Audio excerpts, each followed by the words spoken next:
Alex Giboi, the pandemic affects all of us, not just as journalists, but also as individuals. While the whole world was in lockdown, we continued to work, many from home, but many more had to go out.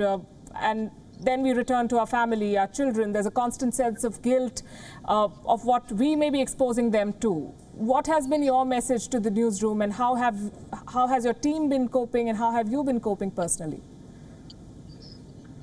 This is indeed the most special situation facing humanity for a very, very long time.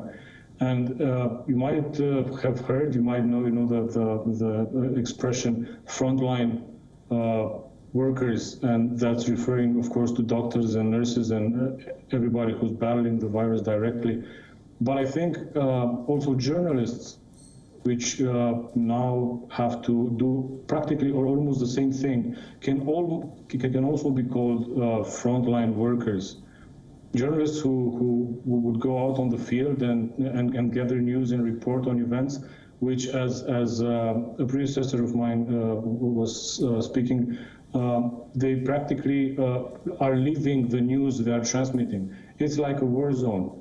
Actually, if you are able to go to a hospital and report from that hospital, and nowadays it's not much different than reporting from a war zone, and that makes it even more difficult for journalists who then have to return home. They have to face the reality of maybe catching the virus and spreading it. But this is in fact the moment which proves that the value of journalism and the value of journalists as people are much higher and should be much more valued.